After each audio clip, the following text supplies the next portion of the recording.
अब हम सब लोग भक्ति भाव से धर्म सभा के धर्म प्रांतीय स्तर के उद्घाटन की धर्म विधि में भाग लेने के लिए खड़े हो जाएंगे। पिता, पुत्र और पवित्र आत्मा के नाम पर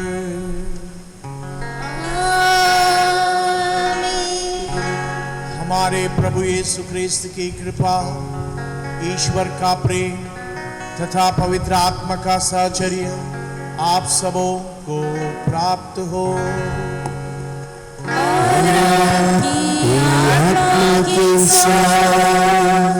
श्रद्धेय धर्म प्रांतीय प्रशासक फादर लुइस, उपस्थित पुरोहित समुदाय, धर्म प्रांत के विभिन्न पर्यों, मिशनों व संस्थानों के प्रतिनिधि एवं क्रिस्त में प्रिय सभी विश्वासीगण, आज पूरे विश्व के सभी धर्म प्रांतों में उत्साहपूर्वक सन 2023 में होने वाली धर्माध्यक्षों की सिनड अर्थात महासभा की धर्म प्रांतीय स्तर की तैयारी के लिए धर्म प्रांतीय सिनड प्रक्रिया का शुभारंभ किया जा रहा है। 17 अक्टूबर 2021 यानी आज का दिन कलीसिया के लिए ऐतिहासिक दिवस बन जाएगा। भविष्य की पीढ़ियां आज के दिन का स्मरण करेंगी, क्योंकि आज से संत पापा द्वारा प्रस्तावित सिनड की तैयारी के लिए सबसे लंबी अवधि की परामर्श प्रक्रिया का शुभारंभ होने जा रहा है। अक्टूबर 2021 से अक्टूबर 2023 तक विभिन्न स्तरों पर तैयारियां होंगी, जिनका परिणाम सन 2023 में धर्माध्यक्षों की सभा या सिनड होगा। यूनानी शब्द सिनड का हिंदी अर्थ सहयात्रा अर्थात साथ यात्रा करना माना जाता है। सिनड 2023 कोई आयोजन नहीं, बल्कि स्वयं कलीसिया का स्वभाव है, क्योंकि कलीसिया ईश्वर की ओर तीर्थ यात्रा पर अग्रसर ईश जनता है। बपतिस्मा प्राप्त सभी व्यक्ति एक ही कलीसिया समुदाय के रूप में पवित्र आत्मा और प्रभु यीशु के साथ अनंत जीवन की ओर यात्रा करते हैं। प्रभु यीशु ने संत यूहन्ना के अनुसार सुसमाचार अध्याय 14 पद संख्या 6 में कहा है, मार्ग, सत्य और जीवन मैं हूं, मुझसे होकर गए बिना कोई भी पिता के पास नहीं जा सकता। प्रारंभिक कलीसियाई युग में ख्रिस्तीय जीवनचर्या को मार्ग कहा जाता था। इसका उल्लेख हम प्रेरित चरित्र ग्रंथ में पाते हैं। कुरिन्थियों को अपने पहले पत्र में अध्याय 12 में संत पौलुस लिखते हैं कि क्रिस्तीय जीवनचर्या या मार्ग पर क्रिस्तीय लोग सेवा भाव और मिशन की भावना से ओतप्रोत थे और उनमें विभिन्न आध्यात्मिक उपहार और करिश्मे कैरिज्म्स पाए जाते हैं। लेकिन आज की पूजन विधि के पाठ हमें बताएंगे कि प्रारंभ से ऐसा नहीं था। सुसमाचार में हम पाएंगे यहूदा और योहन अन्य शिष्यों से भिन्न यात्रा विचार रखते थे, लेकिन प्रभु यीशु के दुखभोग, मरण और पुनरुत्थान तथा पेंतेकोस्त के साथ शिष्य सत्यतः प्रभु क्रिस्त के मार्ग पर साथ साथ यात्रा करना सीख गए। द्वितीय वाटिकन महासभा की शिक्षा अनुसार कलीसिया संसार में भेजी गई है। मिशन उद्घोषणा में एकात्मता, सहभागिता व विश्वास का संयुक्त साक्ष्य प्रस्तुत करने में प्रारंभिक कलीसिया एक हृदय व एक मन थी। सन 1965 में इसी प्रक्रिया को बनाए रखने हेतु तत्कालीन संत पापा संत पौलुस छठवें ने धर्माध्यक्षों की सिनड अर्थात धर्म सभा की शुरुआत की। आधुनिक कलीसिया में धर्माध्यक्षों की सिनड संत पापा द्वारा बुलाई जाती है, जिसमें संसार भर में से कुछ चुने हुए धर्माध्यक्ष एकत्र होकर प्रस्तावित विषय पर चर्चा कर संत पापा को परामर्श देते हैं। संत पापा फ्रांसिस 2023 में होने वाली सिनड में धर्माध्यक्षों के साथ साथ पूरी कलीसिया की सहभागिता चाहते हैं, क्योंकि हम सब एक ही ख्रिस्त की आध्यात्मिक देह के अंग हैं। 2023 में होने वाली सिनड की तैयारी के 3 स्तर हैं। पहला स्तर धर्म प्रांतीय है, जिसका हम अब शुभारंभ करने जा रहे हैं। दूसरा राष्ट्रीय, तीसरा महाद्वीपीय तथा अंतिम चरण वतिकन में होगा। बीते 10 अक्टूबर को संत पापा ने संत पेत्रुस के महागिरजाघर में वैश्विक उद्घाटन कर दिया है और उस मिस्सा में संत पापा ने कहा था कि हमें सिनड की इस यात्रा पर सहयात्रा करते हुए 3 बिंदुओं का ध्यान रखना है। पहला, सहयात्रा अर्थात साथ आना। दूसरा, सुनना। हम परामर्श क्यों लेते हैं? क्योंकि हम सुनना चाहते हैं। हम क्यों सुनना चाहते हैं?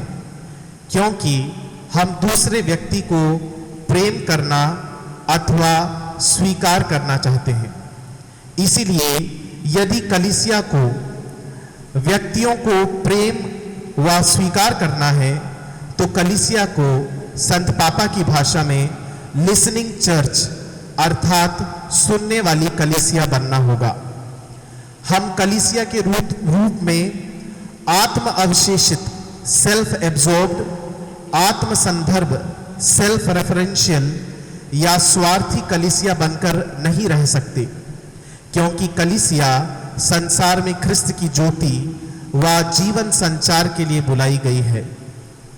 कलीसिया की बुलाहट लिसनिंग चर्च, सुनने वाली कलीसिया की क्रिया में निहित है।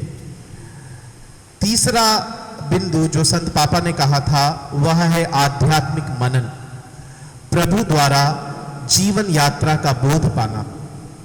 इसलिए संत पापा फ्रांसिस के अनुसार सिनड यात्रा में केवल उत्तम कैथोलिक ही नहीं बल्कि सही गलत का बोध करने की उम्र के बच्चों से लेकर वृद्ध, बपतिस्मा प्राप्त गैर कैथोलिक ईसाइयों से लेकर अन्य धर्मों के लोग, नास्तिक तथा पथभ्रष्ट या कलीसिया से कोई भी कारण से विमुख व्यक्तियों अर्थात सभी की सहभागिता व योगदान अपेक्षित है। यह बोलने में व विचार करने में सरल है, कार्यान्वित करने में उससे भी अधिक कठिन है। इसलिए संत पापा हमें आध्यात्मिक रूपांतरण अर्थात स्पिरिचुअल कन्वर्जन के लिए आह्वान करते हैं, क्योंकि जब हम प्रभु क्रिस्त समान नम्र बनेंगे तब हम साथ आएंगे, दूसरों को सुनेंगे व सामूहिक हितार्थ मनन करेंगे। इस धर्म विधि में हम प्रार्थना करें कि प्रभु हमारे धर्म प्रांत की इस तैयारी को सफलता प्रदान करें व हमें पवित्र आत्मा के वरदान दें। कलीसिया हमारे साथ सहयात्रा करने की इच्छा रखती है, हम भी कलीसिया के साथ सहयात्रा करने की ओर बढ़ें। बपतिस्मा संस्कार द्वारा हम क्रिस्त में एक शरीर अर्थात ईश संतान कलीसिया के सदस्य बन गए हैं। इसलिए आइए अब हम साथ मिलकर बपतिस्मे की प्रतिज्ञाओं को दोहराकर सहयात्रा करने की ओर कदम बढ़ाएं।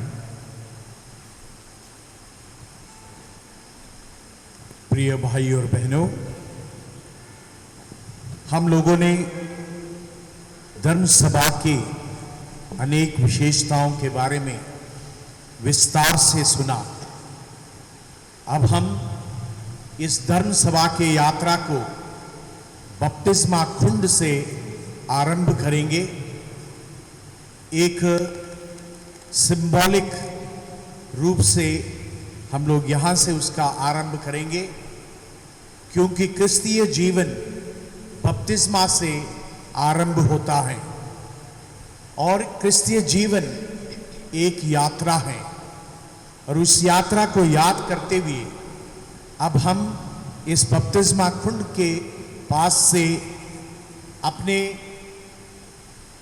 बपतिस्मा के जो हम लोगों ने वायदा किया था उसे हम लोग दोहराएं। आप सभी इस सवाल को सुनकर उसको जवाब दें। क्या आप लोग पाप का परित्याग करते हैं कि ईश्वर के पुत्र पुत्रियों का स्वतंत्र जीवन बिता सकें? जी हाँ, मैं करता हूं। क्या आप बुराई के प्रलोभनों का परित्याग करते हैं? जी हाँ, मैं करता हूं। क्या आप शैतान का जो पाप का मूल और खलनायक है परित्याग करते हैं? जी हाँ, मैं परित्याग करता हूँ। क्या आप स्वर्ग और पृथ्वी के सृष्टिकर्ता सर्वशक्तिमान पिता ईश्वर पर विश्वास करते हैं? जी हाँ, मैं विश्वास करता हूँ। क्या यीशु क्रिस्त पर जो ईश्वर के एकमात्र पुत्र और हमारे प्रभु यीशु हैं, जो कुंवारी मरियम से जन्मे, हमारे लिए क्रूस पर मरे, दफनाए गए और पुनर्जीवित होकर पिता के दाएं विराजमान हैं, आप विश्वास करते हैं? जी हाँ, मैं विश्वास करता हूँ। क्या आप पवित्र आत्मा पर, पवित्र कैथोलिक कलीसिया, धर्मियों के संबंध, पापों की क्षमा, शरीर के पुनरुत्थान और अनंत जीवन पर विश्वास करते हैं? जी हाँ, मैं विश्वास करता हूँ। यही हमारा विश्वास है, यही कलीसिया का विश्वास है। इसे हम अपने प्रभु यीशु क्रिस्त में स्वाभिमान स्वीकार करते हैं। सब कहें आमीन। आमीन।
Walking, singing your song.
सर्वशक्तिमान ईश्वर हम लोगों पर दया करें और हमारे पाप क्षमा कर हमको अनंत जीवन प्रदान करें। आमीन।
प्रार्थना करें। हे प्रभु, तू अपनी कलीसिया का शासक और संरक्षक है। अपने सेवक सेविकाओं को विवेक, सत्य और शांति के आत्मा से भर दे, ताकि जो बातें तुझे प्रिय है उन्हें हम भली भांति समझें और सारी शक्ति से पूरा करें। यह प्रार्थना करते हैं अपने प्रभु तेरे पुत्र यीशु ख्रिस्त के द्वारा, जो तेरे तथा पवित्र आत्मा के संग एक ईश्वर होकर युगानुयुग जीते और राज्य करते हैं।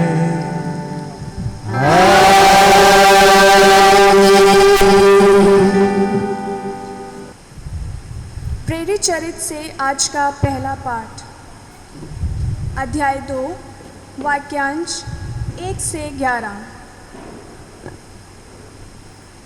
जब पेंटेकोस्त का दिन आया और सब शिष्य एक स्थान पर इकट्ठे थे, तो अचानक आंधी जैसी आवाज़ आकाश से सुनाई पड़ी और सारा घर जहाँ वे बैठे हुए थे गूंज उठा। उन्हें एक प्रकार की आग दिखाई पड़ी, जो जीवों में विभाजित होकर उनमें हर एक के ऊपर आकर ठहर गई। वे सब पवित्र आत्मा से परिपूर्ण हो गए और पवित्र आत्मा द्वारा प्रदत्त वरदान के अनुसार भिन्न भिन्न भाषाएं बोलने लगे। पृथ्वी भर के सब राष्ट्रों से आए हुए धर्मी यहूदी उस समय यरूशलेम में रहते थे। बहुत से लोग वह आवाज़ सुनकर एकत्र हो गए। वे विस्मित थे क्योंकि हर एक अपनी अपनी भाषा में शिष्यों को बोलते सुन रहा था। वे बड़े अचंभे में पड़ गए और चकित होकर बोल उठे, क्या ये बोलने वाले सब के सब गलीली नहीं हैं? तो फिर हम में हर एक अपनी अपनी जन्मभूमि की भाषा कैसे सुन रहे हैं? पार्थी, मेदी और एलामिती, मेसोपोटामिया, यहूदिया और कपादुकिया, पोंतुस और एशिया, फुग्रिया और पफिलिया, मिस्र और कुरेन के निकटवर्ती लीबिया के निवासी, रोम के यहूदी तथा दीक्षार्थी प्रवासी, क्रेत और अरब के निवासी, हम सब अपनी अपनी भाषा में इन्हें ईश्वर के महान कार्यों का बखान करते हुए सुन रहे हैं। यह प्रभु की वाणी है। ईश्वर को धन्यवाद। आपका वाक्य होगा, हे प्रभु तेरा प्रेम हम पर बना रहे, तुझ पर ही हमारा भरोसा है।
उसके समस्त कार्य विश्वसनीय हैं, उसे धार्मिकता न्याय प्रिय है, पृथ्वी उसके प्रेम से भरपूर है।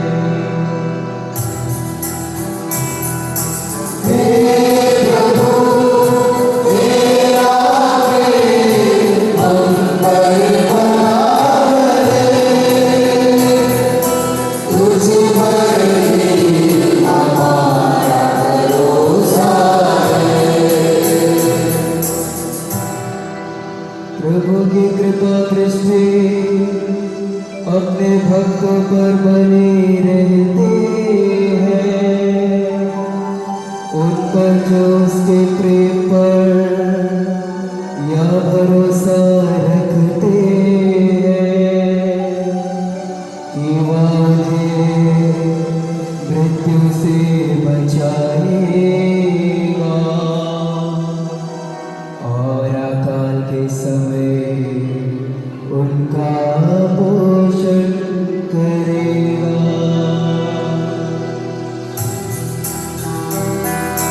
हे प्रभु तेरा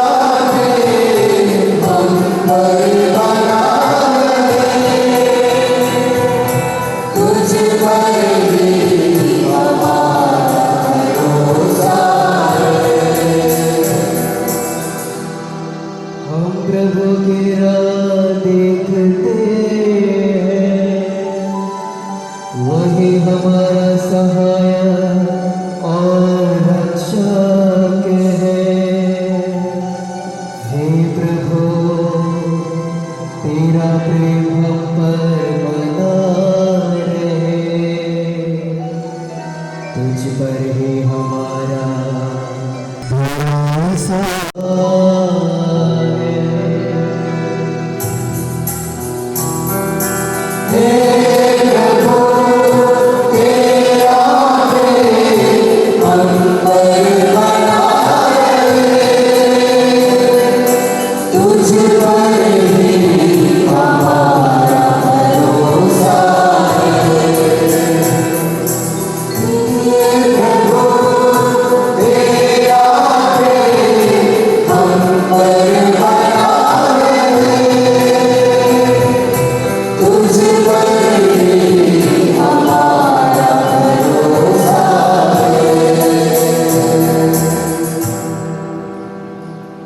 दूसरा पाठ गलातियों के नाम संत पौलुस का पत्र, अध्याय 5, वाक्यांश 1 से 25।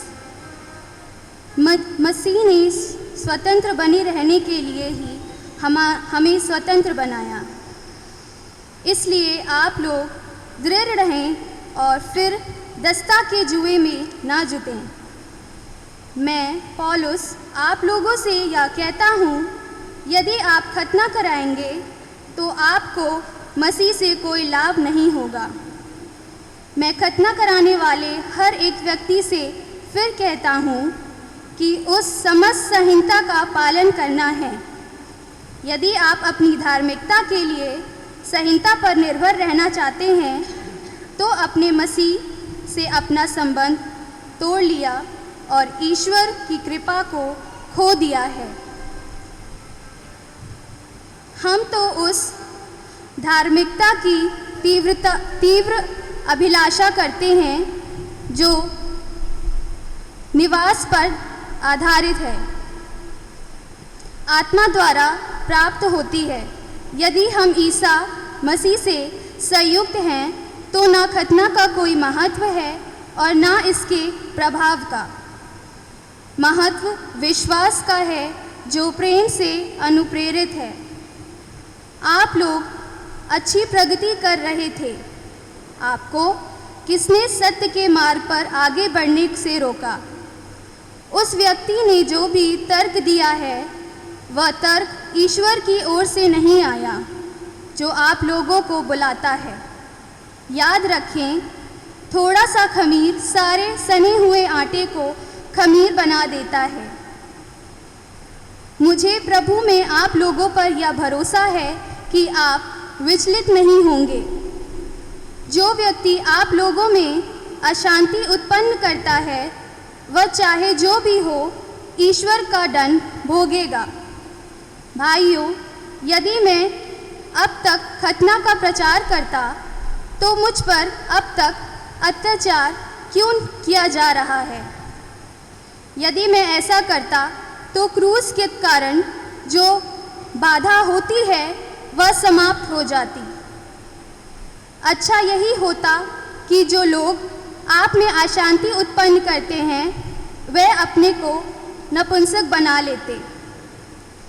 भाइयों, आप जानते हैं कि आप लोग स्वतंत्र होने के लिए बुलाए गए हैं। आप सावधान रहे, नहीं तो यह स्वतंत्रता भोग विलास का कारण बन जाएगी। आप लोग प्रेम से एक दूसरे की सेवा करें, क्योंकि ऐसा ही आज्ञा में समस्त संहिता निहित है। और वह यह है, अपने पड़ोसी को अपने समान प्रेम करो। यदि आप लोग एक दूसरे को काटने और फाड़ डालने की चपेट करेंगे तो सावधान रहें, कहीं ऐसा ना हो कि आप एक दूसरे का सर्वनाश करें। आत्मा और शरीर एक दूसरे के विरोधी हैं। मैं यह कहना चाहता हूँ, आप लोग आत्मा के प्रेरण के अनुसार चलेंगे तो शरीर की वासनाओं को तृप्त नहीं करेंगे। शरीर तो आत्मा के विरुद्ध इच्छा करती है और आत्मा शरीर के विरुद्ध, यह दोनों एक दूसरे के विरोधी हैं। इसलिए आप जो कहना चाहते हैं वह नहीं कर पाते हैं। यदि आप आत्मा की प्रेरण के अनुसार चलते हैं तो संहिता के अधीन नहीं हैं। शरीर के कुकर्म प्रत्यक्ष हैं, अर्थात व्यभिचार, अशुद्धता, लपटता, मूर्ति पूजा, जादू टोना, बैर, फूट, ईर्ष्या, क्रोध, स्वार्थपरता, मनमुटाव, दलबंदी, द्वेष, मतवालापन, रंगरलियाँ और इस प्रकार की और बातें। मैं आप लोगों से कहता हूँ, जैसे कि मैंने पहले भी कहा है, जो इस प्रकार का आचरण करता है वह ईश्वर की राज के अधिकारी नहीं होगा। परंतु आत्मा का फल है प्रेम, आनंद, शांति, सहनशीलता, मिलनसारी, दयालुता, ईमानदारी, सौम्यता और संयम। इसके विरुद्ध कोई भी विधि नहीं है। जो लोग ईसा मसीह के हैं, उन्होंने वासनाओं तथा कामनाओं सहित अपने शरीर को क्रूस पर चढ़ा दिया है। यदि हम आत्मा द्वारा जीवन प्राप्त हो गया है तो हम आत्मा के अनुरूप जीवन बिताएंगे। यह प्रभु की वाणी है। ईश्वर को धन्यवाद।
प्रभु आप लोगों के साथ हूँ।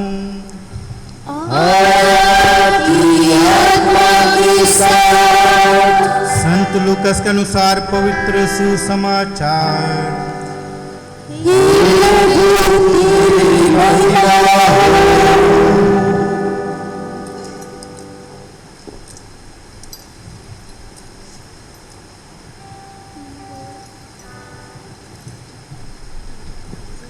उसी दिन दो शिष्य इन सब घटनाओं पर बात करते हुए एम्माउस नामक गांव जा रहे थे।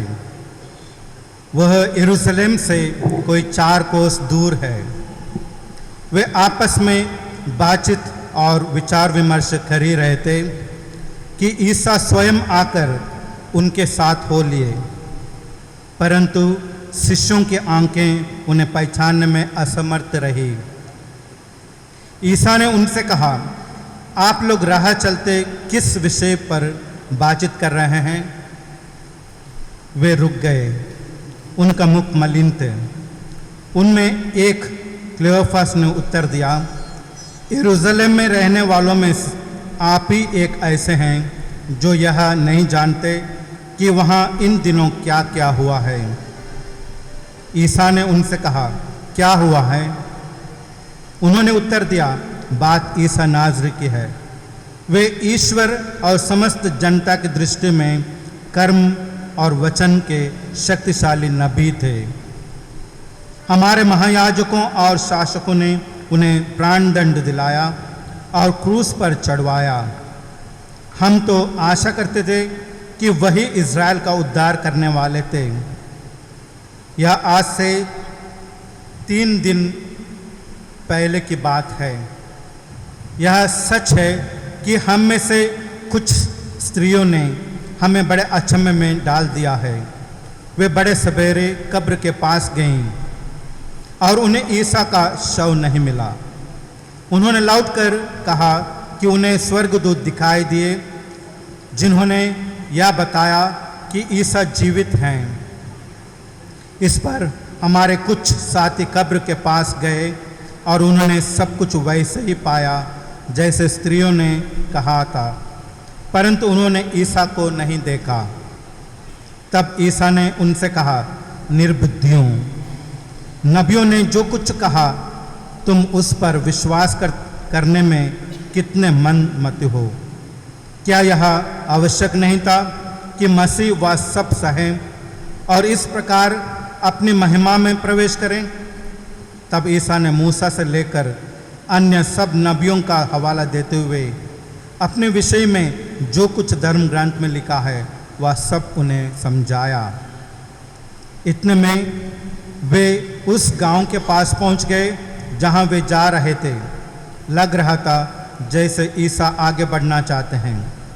शिष्यों ने यह कहकर उनसे आग्रह किया, हमारे साथ रह जाइए, सांझ हो रही है और अब दिन टल चुका है। और वह उनके साथ रहने भीतर गए। ईसा ने उनके साथ भोजन पर बैठकर रोटी ली, आशीष की प्रार्थना पढ़ी और उसे तोड़कर उन्हें दे दिया। इस पर शिष्यों की आंखें खुल गईं और उन्होंने ईसा को पहचान लिया, किंतु ईसा उनकी दृष्टि से ओझल हो गए। तब शिष्यों ने एक दूसरे से कहा, हमारा हृदय कितना उद्दीप्त रहा था जब वे रास्ते में हमसे बात कर रहे थे और हमारे लिए धर्म ग्रंथ की व्याख्या कर रहे थे। वे उसी घड़ी उठकर यरूशलेम लौट गए। वहाँ उन्होंने 11 और उनके साथियों को एकत्र पाया जो यह कह रहे थे, प्रभु सचमुच जी उठे हैं और सिमोन को दिखाई दिए। तब उन्होंने भी बताया कि रास्ते में क्या क्या हुआ और उन्होंने ईसा को रोटी तोड़ते समय कैसे पहचान लिया।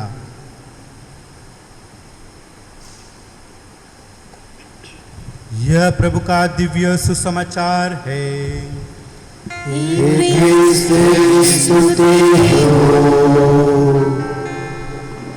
क्रिस्त में मेरे प्रिय भाइयों बहनों और सभी विश्वासीगण, आज पूरे विश्व भर में धर्म सभा का जो शुभारंभ हो रहा है, सभी महागिरजाघरों में तथा धर्म प्रांत के छोटे से छोटे कलीसियाओं में आज यह धर्म सभा का जो शुभारंभ हो रहा है। जिस प्रकार संत पापा ने 2015 में यह इच्छा प्रकट की थी कि आने वाला जो 16वां धर्म सभा है, जिसे सिनड हम लोग कहते हैं, वो सिर्फ धर्माध्यक्षों या कुछ लोगों के बीच में सीमित ना हो। इसलिए संत पापा ने यह इच्छा प्रकट की, इस धर्म सभा को एक ऐसा धर्म सभा बनाए जिसमें सभी बपतिस्मा प्राप्त किए सभी लोग शामिल हों। ये कोई बड़े जो विश्वासी लोग होते हैं या धर्माध्यक्ष स्तर के लोग होते हैं, वे सिर्फ नहीं बल्कि कलीसिया के आम लोगों की राय पूछा जाए और कलीसिया में मनन चिंतन, विचार विमर्श और अंत में उस विचार विमर्श के सार को हम संत पापा को दे दें और ये विचार विमर्श, सारा विचार विमर्श पवित्र आत्मा से प्रेरित हो। ये संत पापा फ्रांसिस की इच्छा थी और इस प्रकार संत पापा फ्रांसिस ने इस सिनड का उद्घाटन, शुभारंभ इसी महीने के 9 तारीख को वेटिकन में, रोम में उसका उद्घाटन किया। और उस उद्घाटन में संत पापा ने स्पष्ट किया, उनका एकमात्र मुख्य संदेश यही था कि चाहे हम पुराने काल में जीवित रहे हो, तब भी सुसमाचार का प्रचार हुआ है और आज भी सुसमाचार का प्रचार होना चाहिए और हो रहा है। और आने वाले दिनों में भी कि हम किस प्रकार सुसमाचार का प्रचार करें, प्रभु यीशु के उस प्रेम को लोगों तक कैसे पहुंचाएं। और इसलिए वो कहते हैं कि हम कभी भी सुसमाचार के प्रचार को पूर्ण विराम नहीं दे सकते। जो हमने देखा है, जो हमने अनुभव किया है, उसे दूसरों को बताना ये मेरा कर्तव्य है, उसे मुझे कोई रोक नहीं सकता। यही दुनिया के लिए संत पापा फ्रांसिस ने संदेश दिया है। और इसलिए आज विश्व भर में उनकी आवाज को सुनते हुए, उनकी आवाज का जो आह्वान को ध्यान में रखते हुए आज पूरे विश्व भर में उसी सिनड का धर्म प्रांतीय लेवल पर उसका शुभारंभ हो रहा है। ऐसे इसके पहले भी बहुत सिनड्स हुए हैं, 15 सिनड्स हुए हैं और इसके अलावा 11 विशेष सिनड्स हुए हैं, विशेष धर्म सभा। लेकिन ये धर्म सभा, जो 16वां धर्म सभा सिनड जो है, एक विशेष धर्म सभा है जिसमें पूरी कलीसिया इसमें शामिल है, हर एक व्यक्ति इसमें शामिल है। तो वही इस सिनड की विशेषता है। संत पापा अपने पत्र में यह भी कहते हैं कि हम इस पर मनन चिंतन करते हुए हम उस इमाउस की यात्रा को ध्यान में रखें जो आज के सुसमाचार में हम लोगों ने सुना। जिस प्रकार प्रभु के मृत्यु के बाद 2 शिष्य भयभीत होकर, निराश होकर अपने गांव में लौट रहे थे और लौटते समय वो उस बात का विचार विमर्श कर रहे थे जो 3 दिन के पहले जो यरूशलेम में हुआ था। यरूशलेम में क्या हुआ था? यरूशलेम में प्रभु यीशु को, जिसे लोग नबी मानते थे, जिसे लोग इज़राइल के उद्धारकर्ता मान रहे थे, जिसे लोग यह भी सोच रहे थे कि प्रभु यीशु रोमियों को वहां से हटाकर इज़राइली यानी उनका राज्य वहां पर स्थापित करेंगे, इसके बारे में लोग सोच रहे थे।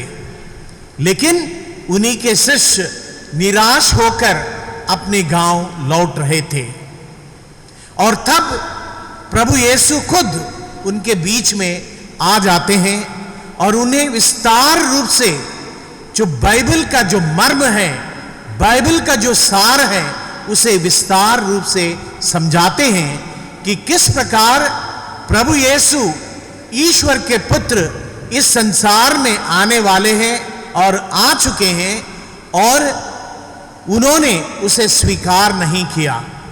यानी एक तरह से प्रभु यीशु को ईश्वर के पुत्र मसीह के रूप में यहूदियों ने स्वीकार नहीं किया। उन्होंने प्रभु यीशु को क्रूस पर चढ़ा दिया और ये अनिवार्यता, ये धर्म ग्रंथ में लिखा है और ईश्वर की इच्छा थी कि ईश्वर के पुत्र प्रभु यीशु ख्रिस्त इस संसार में आए और वो लोगों के लिए, अपने पापों के लिए क्रूस पर मरे। और ये भी अचंभे में उन्हें डाल दिया है कि वो तीसरे दिन जी उठे हैं, उनका शव वहां पर नहीं मिला है। ये शिष्य खुद साक्ष्य दे रहे हैं। और अंत में जब संध्या वेला में जब वो अपने गांव में जा रहे थे, उनको प्रभु यीशु को वो निमंत्रण देते हैं, आइए आप हमारे घर में ठहर जाइए। और जब प्रभु रोटी तोड़ते हैं तब प्रभु यीशु को वे पहचानते हैं। हमारा जीवन, क्रिस्तीय जीवन भी एक एमाउस जैसे एक यात्रा है। इसलिए आज सिर्फ हमारे इस महागिरजा में नहीं बल्कि पूरे विश्व भर में गिरजाघरों में बपतिस्मा कुंड के पास से, वहां से एक सांकेतिक रूप में, एक प्रतीक के रूप में आज का यह मिस्सा बलिदान या उद्घाटन समारोह हम लोगों ने शुरू किया है। उस यात्रा को ध्यान में रखते हुए जो एमाउस की यात्रा है,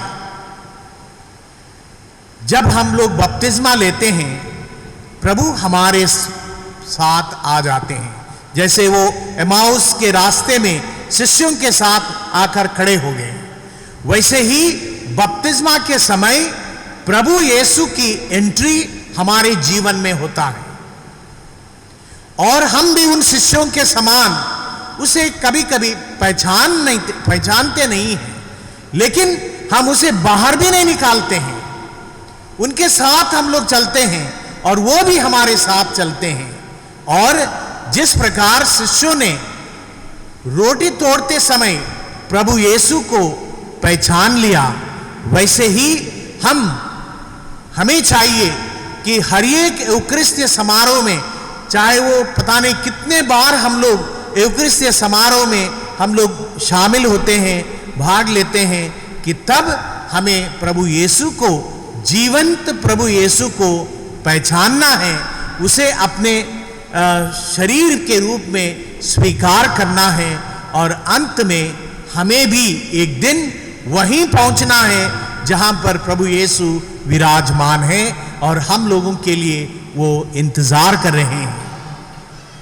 क्रिस्त में प्यारे भाई और बहनों, ये सिनड सिर्फ हमारे लिए दिमागी कसरत ना हो, ये सिनड हमारे लिए सिर्फ दूसरों के गलतियों को पॉइंट आउट करने का ना हो, ये सिनड सिर्फ सुझाव देने का ना हो, बल्कि ये सिनड हमारे लिए एक प्रार्थनामय पवित्र यात्रा हो, जिस यात्रा में हम लोग पवित्र आत्मा से प्रेरित होकर प्रभु यीशु को गहरे रूप से पहचाने और उनकी इच्छा जाने और उनकी इच्छा के अनुसार हम अपने विचार विमर्श में, निर्णय लें, मनन चिंतन में प्रभु यीशु हमें मार्गदर्शन करें, हमें हर चीज को वो दिखाएं कि पवित्र ग्रंथ के मर्म को हमें समझाएं और हम समझ सकें और उसका अनुभव करें। और इस यात्रा में जो भी जुड़ेगा उसकी यात्रा सफलता की ओर जाने के लिए हम दिन प्रतिदिन प्रार्थना करें। संत पापा हमारे जो संत पापा जो हर वक्त वो ऐसी कलीसिया को देखना नहीं चाहते हैं जो ऊपर से जो सब कुछ तोपा जाता है, वो कलीसिया नहीं देखना चाहते हैं। हमारे संत पापा फ्रांसिस नीचे से जो साधारण के लोग हैं, जो ईश्वर पर विश्वास करते हैं, प्रभु यीशु के अनुयायी हैं, उनकी बात उनकी दिल की बात को वो समझना चाहते हैं। उन्हीं के अनुसार वो कलीसिया के ऊपर शासन करना चाहते हैं, अपनी बात को तोप कर नहीं, बल्कि सबको एक साथ लेकर वो एक साथ चलकर एक ऐसे नए कलीसिया का निर्माण करना चाहते हैं। उसके भागीदारी हम सभी हैं। क्रिस्त में प्यारे भाई और बहनों, जैसे कि हमें सिनड के बारे में, उसके महत्व के बारे में शुरुआत में ही बताया गया है कि हम इस सिनड में शामिल हों, उसमें भाग लें और विशेष करके हम प्रार्थना करें कि जो कोई कार्यक्रम इस सिनड के दौरान, चाहे वो हमारे पल्ली के स्तर पर हो, धर्म प्रांत के स्तर पर हो, राष्ट्रीय स्तर पर हो, अंतर्राष्ट्रीय स्तर पर हो, जहां भी जब कलीसिया यात्रा करेगी, हम भी अपने प्रार्थना के द्वारा उसके साथ साथ यात्रा करें। हम पूर्ण रूप से इस सिनड में सहभागी बने, प्रार्थना के द्वारा और अपने सहभागिता के द्वारा। इसके 3 मुख्य उद्देश्य हैं: एकात्मकता, कम्युनियन, दूसरा पार्टिसिपेशन, सहभागिता, और मिशन। एकात्मकता, कम्युनियन का मतलब क्या है? कम्युनियन मतलब वो एकता नहीं जो हम लोग ये जो राजनीतिक पार्टी में देखते हैं या अन्य जहां देखते हैं कि हम एक हैं, वो एकता नहीं। हमारा कम्युनियन है विश्वास का कम्युनियन। विश्वास का कम्युनियन जो संत पापा अपने अधिकार के साथ जो हमें सिखाते हैं, जो कलीसिया हमें सिखाते हैं, उसमें हम एकाग्रित हो, कभी विचलित ना हो। चाहे वो किसी सिद्धांत को लेकर, एनी फिलॉसफी जो कलीसिया हमें सिखाती है, उसमें हम एक हों, उसे बोलते हैं कम्युनियन। जो व्यक्ति कलीसिया की बात नहीं मानता है, जो व्यक्ति पवित्र बाइबल से और हटकर सोचता है, उसका कम्युनियन कभी नहीं होगा। वो कम्युनियन भी, उसका जो संकेत है परम प्रसाद है, वो भी नहीं ले सकता। वही परम प्रसाद ले सकता है, वही कम्युनियन ले सकता है जो विश्वास के तथ्यों को, विश्वास के सिद्धांतों पर विश्वास करके तब कम्युनियन ले जाता है। वही सच्चे मायने में हमारा कम्युनियन है, कलीसिया के साथ कम्युनियन है। पार्टिसिपेशन, पार्टिसिपेशन ये नहीं कि हम हर संडे मिस्सा जाएं। पार्टिसिपेशन वो नहीं कि हम हर संडे को चंदा दें। पार्टिसिपेशन वो नहीं कि हम मेंबरशिप का पैसा दे दें। ये मामूली चीज है।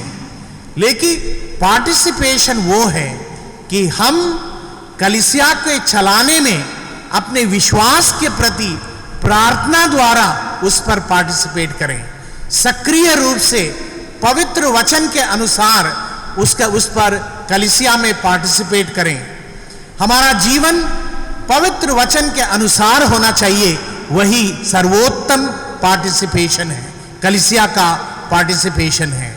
और इसके बाद जो व्यक्ति बपतिस्मा लेकर, कम्युनियन लेकर पार्टिसिपेट करके, इसके बाद प्रभु यीशु उसे एक मिशन देता है, और वो मिशन है कि सुसमाचार का प्रचार प्रसार।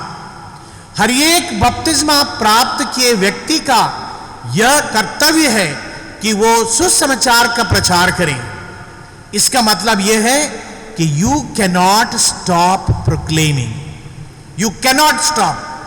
अगर आप विश्वास करते हैं तो आपको प्रभु यीशु के बारे में बताना है। You have to proclaim Jesus in your life.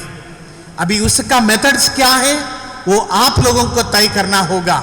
इसका आप किस प्रकार उसका प्रचार प्रसार करना चाहते हैं, विशेष करके एक पवित्र जीवन बिताकर, एक अपने जीवन को दूसरों के सामने एक आदर्श बनकर हम प्रभु यीशु के सुसमाचार का प्रचार प्रसार कर सकते हैं।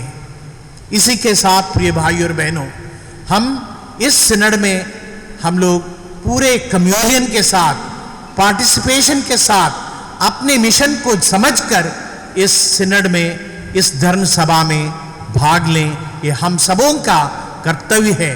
संत पापा बार बार दोहराते हैं, जिन्होंने बपतिस्मा ग्रहण किया है वो, उसका कर्तव्य है कि वो इस यात्रा में शामिल हो। हम एक क्षण मौन होकर पिता परमेश्वर से प्रार्थना करें कि जो यात्रा आज हम लोग इस सिनड के द्वारा शुभारंभ किए हैं, उसे अंत तक हम उसके साथ रहें और अपने पूरे विचार विमर्श, मनन चिंतन, हर चीज को प्रभु के सामने समर्पित करते हुए इस विशेष सिनड में हम लोग शामिल हों।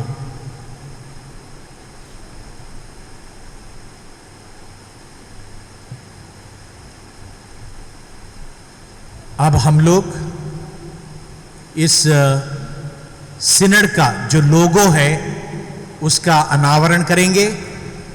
और यह लोगो पूरे 2 साल तक हमारे सामने यहाँ रहेगा और उसमें उसका थीम भी लिखा रहेगा और उस लोगो का भी एक महत्व है, उसे भी हम लोग समझने की कोशिश करेंगे।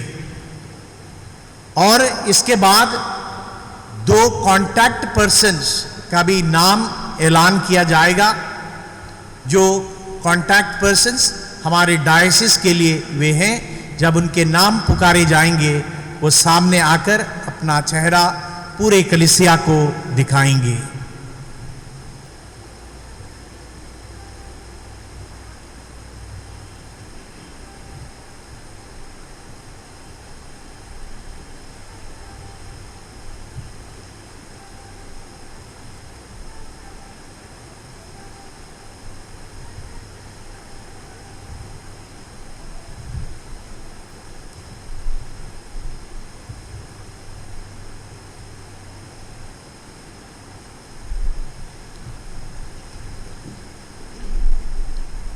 सब खड़े हो जाएं।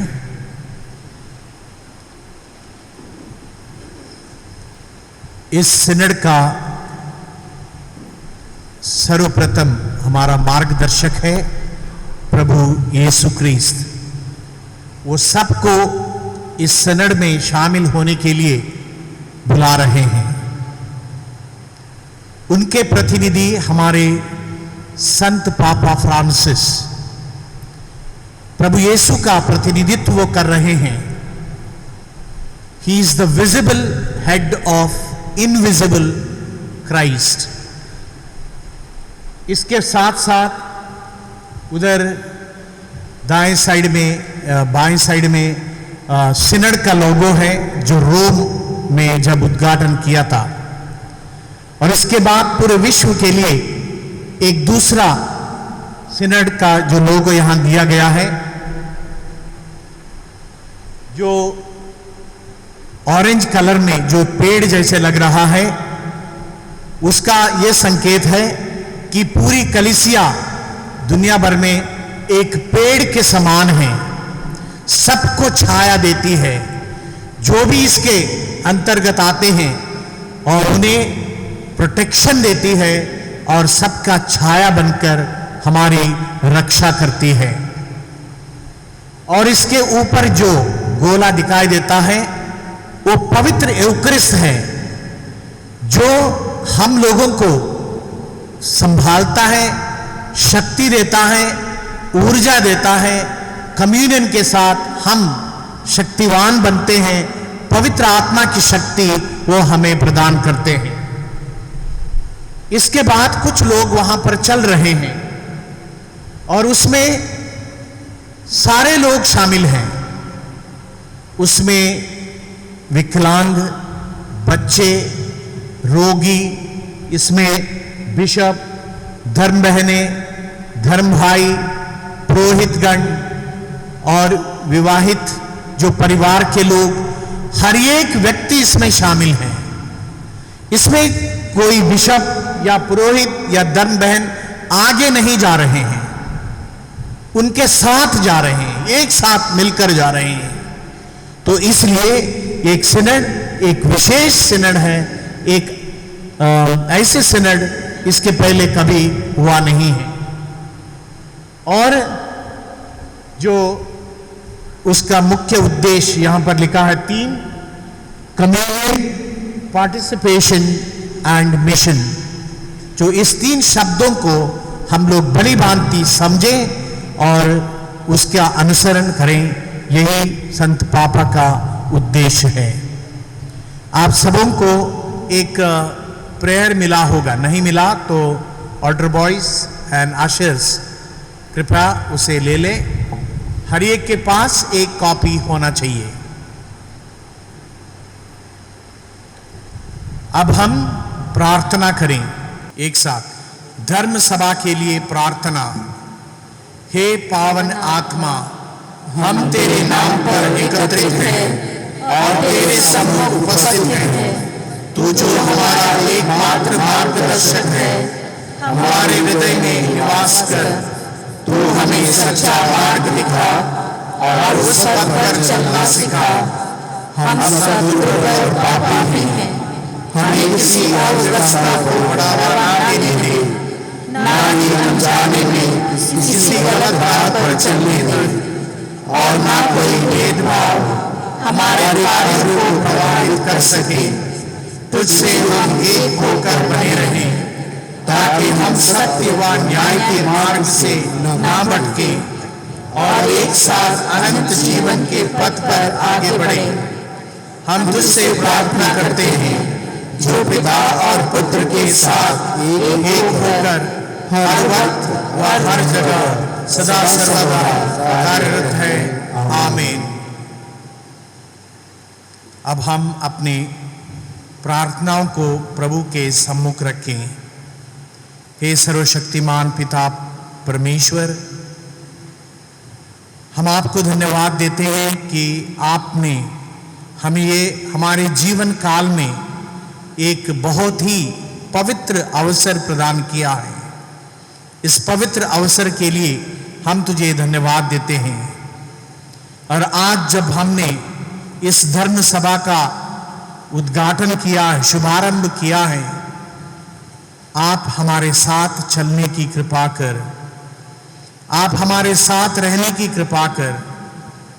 अब हम जो विनती या प्रार्थनाएं तेरे सम्मुख रख रहे हैं, उसे स्वीकार कर। हम कलीसिया के लिए, पूरे हमारे राष्ट्र के लिए, हर एक परिवार के लिए और अन्य सभी आवश्यकताओं को तेरे सम्मुख रख रहे हैं, उसे स्वीकार करने की कृपा कर। हे पिता, हमारी प्रार्थना सुन। हे पिता, हमारी प्रार्थना सुन। ईश्वर की पवित्र कलीसिया के लिए हम प्रार्थना करें। यह प्रापत्र सभी राष्ट्रों के मार्ग के लिए एक प्रकाश सिद्ध हो और उद्धार का सार्वभौमिक संस्कार हो। विश्व की कलीसिया इसके प्रत्येक सदस्य के साथ ईश्वर के राज की ओर अभिमुख हो जाए। इसके लिए हम पिता ईश्वर से प्रार्थना करें।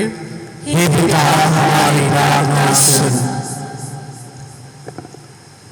संत पापा, सभी धर्माध्यक्षों और इलाहाबाद धर्म प्रांत में ईश्वर के पवित्र विश्वासी गण के लिए हम प्रार्थना करें।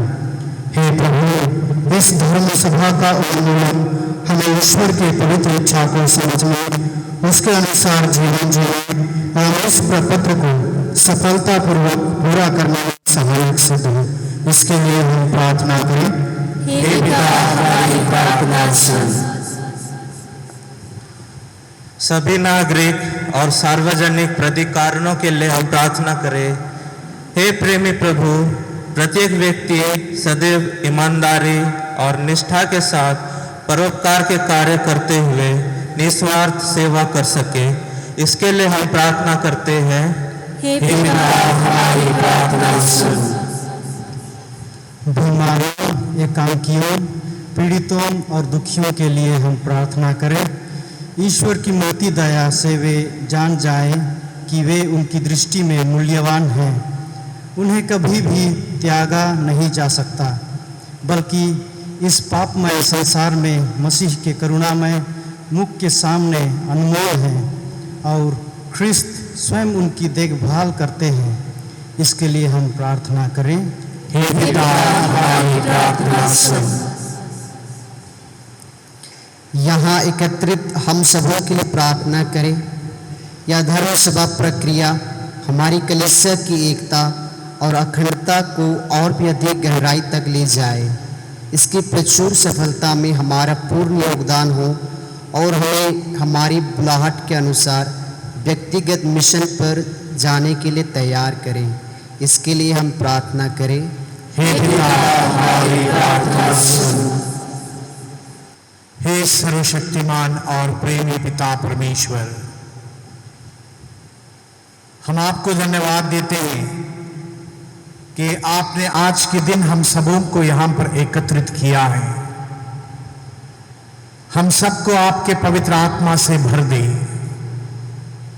और पवित्र आत्मा से प्रेरित होकर हम अपने परिवारों में, अपने दफ्तरों में, अपने स्कूल कॉलेज में, अपने अस्पतालों में और अपने गांव में जो हमारे मिशन स्टेशंस हैं उन सभी जगहों पर आपकी उपस्थिति को हम लोग महसूस करें। हे प्रभु, मैं आज विशेष रूप से प्रार्थना कर रहा हूं हमारे पूरे धर्म प्रांत के लिए। हमारे धर्म प्रांत में आपके वचन का प्रचार प्रसार हो, अपने जीवन द्वारा, अपने व्यवहार द्वारा आपके उस महान पुत्र प्रभु यीशु क्रिस्त का वचन हर जगह वो प्रसारित किया जाए और इस प्रकार हम आपके पुत्र के नाम का बखान करते रहें और सबके साथ मिलकर आपके पुत्र के भांति हम भी एक दिन आपके उस महान स्वर्ग राज्य में प्रवेश कर सकें। आज हम धन्यवाद देते हैं प्रभु, आपने हमें इस महामारी कोरोना वायरस से थोड़ा कुछ छुटकारा दिया है, इसलिए हम यहाँ पर एकत्रित हैं। और आजकल जो बहुत ज़्यादा जो बीमारी, डेंगू की बीमारी फैली है, उसके लिए भी आपसे निवेदन करते हैं प्रभु, इनसे भी हम सबको छुटकारा देने की कृपा कर। जिस प्रकार आपने पानी पर चलकर, जिस प्रकार आपने आंधी तूफान को थाम दिया था, स्टॉप, उसे बंद किया था, वैसे ही आप इन सारे बीमारियों को खत्म कर दे और लोग शांति और पूरे विश्वास के साथ अपना जीवन बिताएं। जो प्रार्थनाएं हम लोगों ने यहाँ पर की है उन्हें भी स्वीकार करने की कृपा कर। यह हम प्रार्थना करते हैं अपने प्रभु यीशु मसीह के द्वारा, आमीन।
जी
कीजिए कि मेरा और आप लोगों का यह बलिदान पिता ईश्वर स्वीकार करें।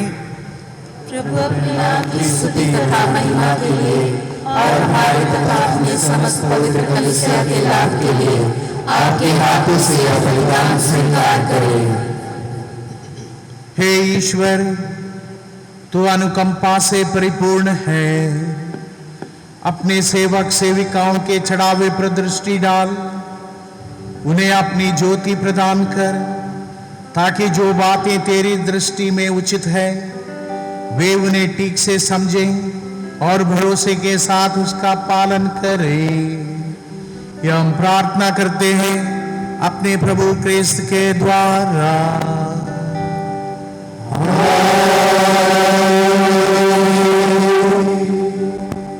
प्रभु आप लोगों के साथ हो।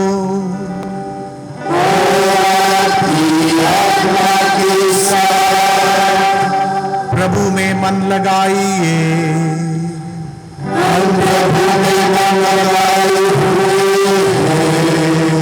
हम अपने प्रभु ईश्वर को धन्यवाद दें।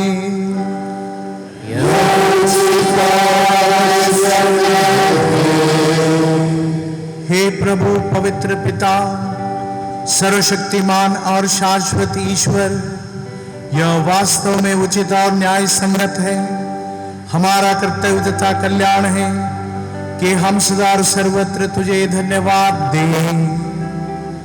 तो हर समय और हर परिस्थितियों में अपनी कलीसिया की आवश्यकताएं पूरी करता और अद्भुत रीति से उसका पथ प्रदर्शन करता है। तो पवित्र आत्मा के सामर्थ्य से उसको इस प्रकार की सहायता देता है कि सदा तेरे अधीन रहकर विपत्ति के समय तेरी दया की याचना करें और सुख समृद्धि और हमारे प्रभु यीशु ख्रीस्त के द्वारा तुझे धन्यवाद देती रहे। इसलिए स्वर्गदूतों की मंडली के साथ स्वर में स्वर मिलाकर आनंद के उमंग में हम भी तेरा यशोगान करते हैं।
हे प्रभु, तू वास्तव में पवित्र है।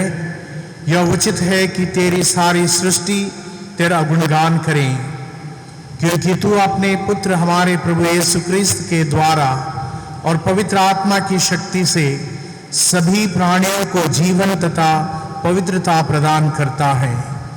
तो सब युगों में अपनी प्रजा एकत्र करता है कि दसों दिशाओं में दिन रात तुझे निर्मल बलि चढ़ती रहे।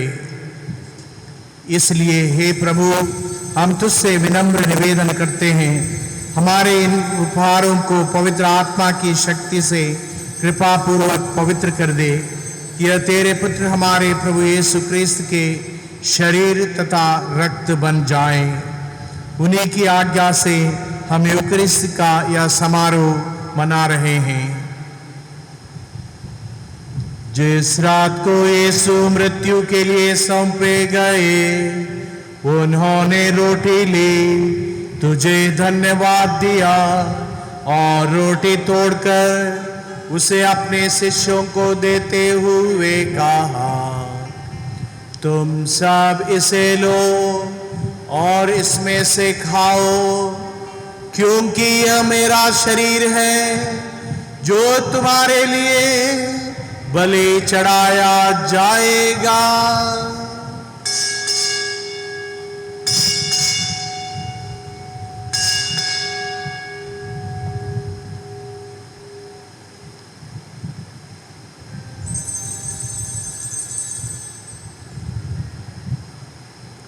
इसे भांति भोजन के बाद उन्होंने कटोरा लिया, तुझे धन्यवाद दिया और उसे अपने शिष्यों को देते हुए कहा, तुम सब इसे लो और इसमें से पियो, क्योंकि यह मेरे रक्त का कटोरा है, नवीन और अनंत वरदान का रस, जो तुम्हारे और बहुतों के पापों की क्षमा के लिए बहाया जाएगा।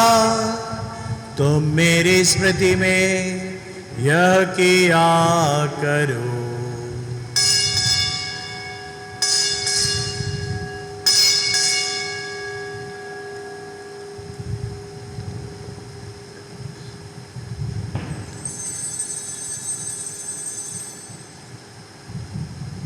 यह है हमारे विश्वास का रहस्य।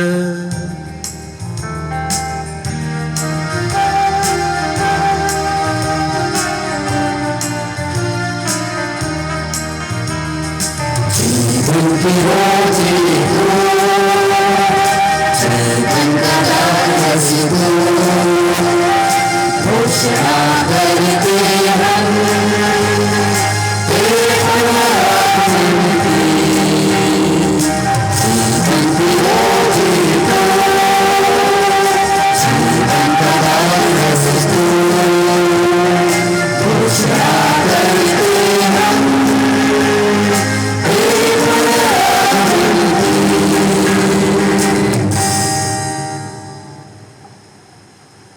इसलिए हे प्रभु, हम तेरे पुत्र के मुक्तिप्रद दुख भोग, प्रतापमय पुनरुत्थान और स्वर्गारोहण का स्मरण करते हैं तथा उनके पुनरागमन के बाट जोते हुए धन्यवाद स्वरूप तुझे जीवंत और पवित्र बलि चढ़ाते हैं। अपनी कलीसिया की भेंट पर कृपा दृष्टि डाल और यह बलिदान स्वीकार कर, जिसके अर्पण से प्रसन्न होकर तूने हमें अपना बना लिया है। तेरे पुत्र के शरीर तथा रक्त से हमारा परिपोषण होता है।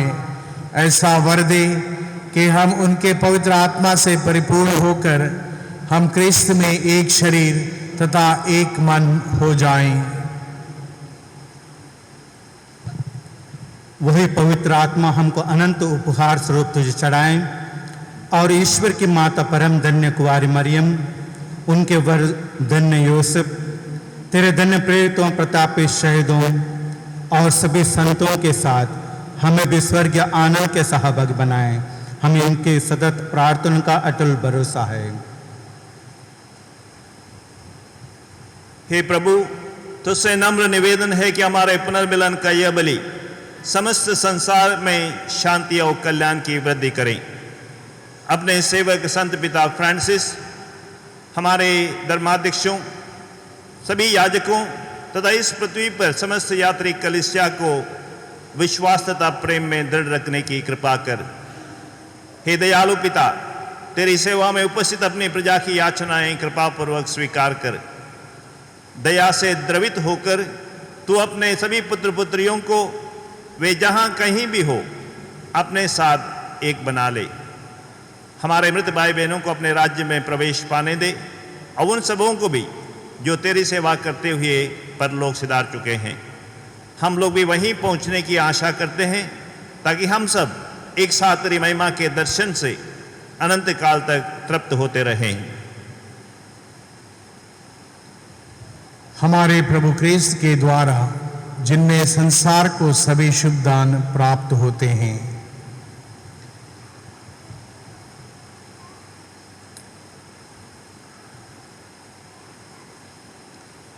इन्हीं प्रभु क्रिस्त के द्वारा, इन्हीं के साथ और इन्हीं में, हे सर्वशक्तिमान पिता ईश्वर, पवित्र आत्मा के साथ तुझा गौरव तथा सम्मान युगानुयुग तेरा ही है।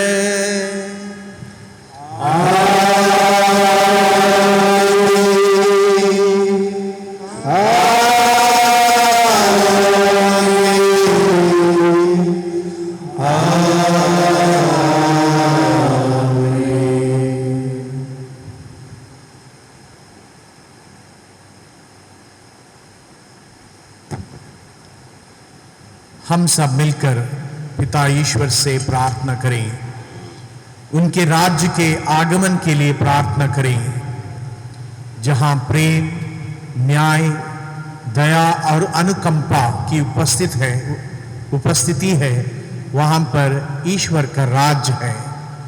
ईश्वर का राज्य हमारे परिवार में हो, हमारे देश में हो, पूरे विश्व भर में ईश्वर का राज्य फैल जाए। हम उन शब्दों में से अपने शब्द मिलाकर प्रार्थना करें जैसे प्रभु यीशु ने हमें सिखाया है। ये हमारे पिता जो स्वर्ग में है, तेरा नाम पवित्र किया जाए, तेरा राज्य आए, तेरी इच्छा जैसे स्वर्ग में है वैसे पृथ्वी पर भी पूरी हो। हमारा प्रतिदिन का आहार आज हमें दे और हमारे अपराध में क्षमा कर जैसे हम भी अपने अपराधियों को क्षमा करते हैं, और हमें परीक्षा में न डाल परंतु बुराई से बचा। हे प्रभु, हम तुझसे प्रार्थना करते हैं, सभी बुराइयों से हमें बचा और इस जीवन में हमें कृपा पूर्वक शांति प्रदान कर। हम तेरी दया से सदा पाप से दूर और हर विपत्ति से सुरक्षित रहें और उस दिन की प्रतीक्षा करते रहें जब हमारे मुक्तिदाता यीशु क्रिस्त फिर प्रकट होकर हमारी धन्य आशा पूरी करेंगे। क्योंकि तेरा राज्य, तेरा सामर्थ्य और तेरी महिमा अनंत काल तक बनी रहती है। हे प्रभु यीशु क्रिस्त, तूने अपने प्रेरितों से कहा है, मैं तुम्हारे लिए शांति छोड़ जाता हूँ, अपनी शांति तुम्हें प्रदान करता हूँ। तू हमारे पापों पर नहीं, अपनी कलीसिया के विश्वास पर दृष्टि डाल और उसे कृपा पूर्वक शांति तथा एकता प्रदान कर। तू युगानुयुग जीता और राज्य करता है। आमीन। प्रभु की शांति सदा आप लोगों के साथ रहे और आपकी आत्मा के साथ। हम परस्पर शांति अभिवादन करें।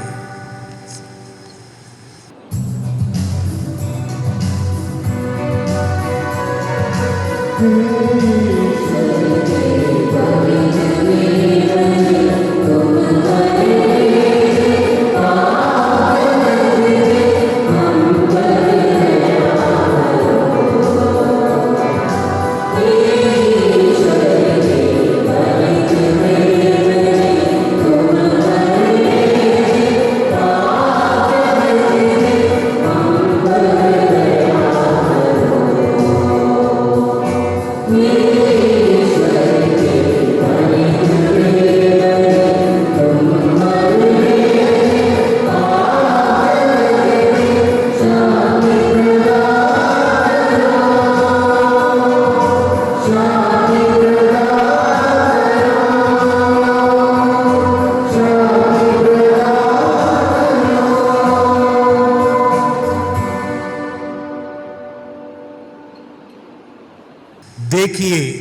ईश्वर का मेमना, हमारे मुक्तिदाता प्रभु यीशु ख्रीस्त, जो हमारे इस धर्म सभा का मार्गदर्शन करेंगे, हमारी अगुवाई करेंगे।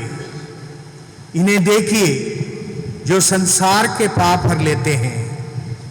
धन्य हैं हम जो प्रभु के इस भोज में बुलाए जाते हैं। हे प्रभु, मैं योग्य नहीं हूँ कि आप मेरे यहाँ आए, किंतु एक ही शब्द कह दीजिए और मेरी आत्मा चंगी हो जाएगी।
हमारे धर्म प्रांत के धर्म सभा के कांटेक्ट पर्सन्स का नाम पुकारा जाएगा। वे सामने आकर अपना चेहरा पूरे कलीसिया को दिखाएंगे और वे आगे चलकर पूरे इस कार्यक्रम में और डायसिस के कार्यक्रमों में भाग लेंगे और हमारी डायसिस का जो रिपोर्ट जो राष्ट्रीय लेवल में पहुंचाएंगे। इनके नाम हैं श्रद्धेय और पूज्य father Ronald Noronha,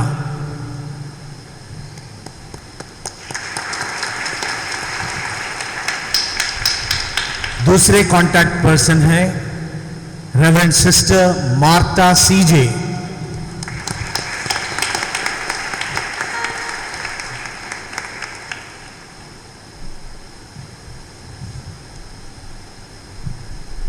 all the best for both of you. I hope you will do with the spirit and with the help of God's grace. You will continue and do the needful for our diocese.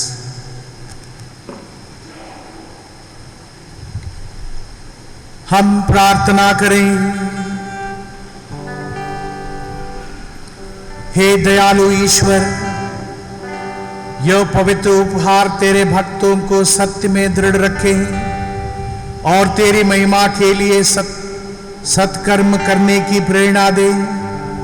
ऐसे कृपा कर हमारे प्रभु क्रिस्त के द्वारा।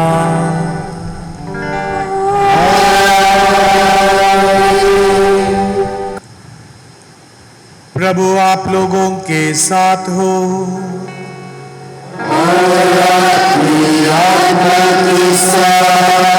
सर्वशक्तिमान ईश्वर पिता, पुत्र और पवित्र आत्मा आप लोगों को आशीर्वाद प्रदान करें।